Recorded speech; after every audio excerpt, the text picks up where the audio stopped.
అప్పు లేని రైతు లేడు. అప్పు లేని రైతు నాకు తెలిసి అయితే లేడు. ఆయన రైతే కాడు ఒకవేళ అప్పు లేకపోతే. ఫస్ట్ ఒక 17 years కుర్రాడు ఆ ఏజ్ లో తనకున్న కోరిక ఏంటంటే నువ్వు చేసిన ప్రోడక్ట్ ఎలాగైనా సరే ఒక సైన్స్ ఫేర్ లో అది ప్రెజెంట్ చేయాలని నీ తపన. ఇంకా అప్పుడు జిల్లా సైన్స్ అధికారితో ఫోన్ చేస్తే ఒకరోజు ర్యాండమ్ గా ఆయన గుర్తు పెట్టుకుని ఒకరోజు నాకు కాల్ చేశాడు. ఒక ప్రోగ్రామ్ జరుగుతుంది, టీచర్స్ మీటింగ్ ఉంది, ఒక కాంపిటీషన్ లా జరుగుతుంది అంటే ఆయన ముందే తెలుసా?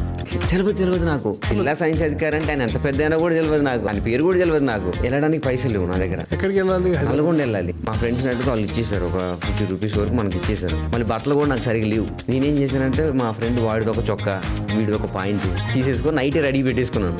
రేపు మార్నింగ్ వెళ్ళాలి కదా. ఇప్పుడు వరి పొలం మా దగ్గర బాగా వేస్తారు. వరి కలుపు తీయడం అనేది చాలా పెద్ద ప్రాబ్లం ఫార్మర్స్ కి. దాన్ని తీయడం కోసం ఫార్మర్స్ ఏం చేస్తారంటే బురదలో ప్రతి చోట వంగాలి. అది ఇంత ఎత్తు పెరుగుతుంది. ఆ కోయిలు కళ్ళల్లో కూర్చోవడానికి ఛాన్సెస్ ఉంటుంది. ఉమెన్ ఫార్మర్స్ వీళ్ళ కోసం అంత టూల్స్ లేవు. ఇప్పుడు 3500 నుంచి 4500 సీడ్స్ చేయాలంటే ఒకసారి మీరు ఇమాజిన్ చేసుకోండి ఎంత టైం పడుతుంది, ఎంత ఎఫర్ట్స్ పెట్టాలి ఒక ఉమెన్. మీరు వంగగలరా సార్? ప్రతిసారి ఇలా వంగి విత్తనాలు వేయగలుగుతారు. ఈ రోజుల్లో ఎవరు చేయలేరు. ఇప్పుడు అంత కష్టపడి అన్ని చేసి ఇప్పుడు వాళ్ళ ఇంటికి వెళ్ళారు అనుకోండి, వాళ్ళ పిల్లగాళ్ళు వాళ్ళు హ్యాపీగా ఫీల్ అవ్వరు.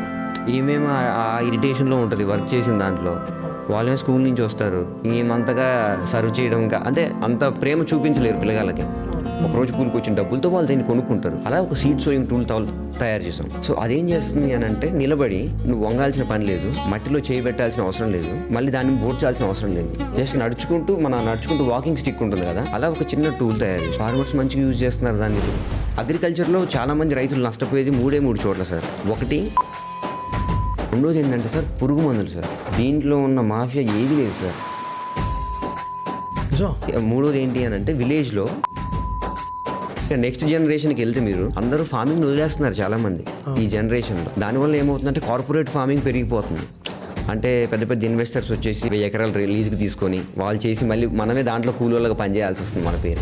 ఒకటే మోటో ఉంది, నా ప్రోడక్ట్స్ రైతులకి తక్కువలో వాళ్ళకి ఇవ్వాలి, వాళ్ళు కష్టపడకూడదు. ఎంత మంచిగా ఆలోచించాడు, ఎవరు చూసాడు అందులో. మనం వేరు చేయడం వేరు, సింపతి వేరు, ఎంపతి వేరు. ఎగ్జాక్ట్లీ. ఎప్పుడైనా ఈ మాట రైతే రాజు అని అది చెప్పడానికి బాగుంటుంది కానీ రుచి చేశారు అదంతా. రైతు అసలు రాజే కాడు. నిజంగా రైతు కాలేడు ఎప్పటికీ. పైసలు ఉండవు కానీ రాజే కానీ పైసలు ఉండవు.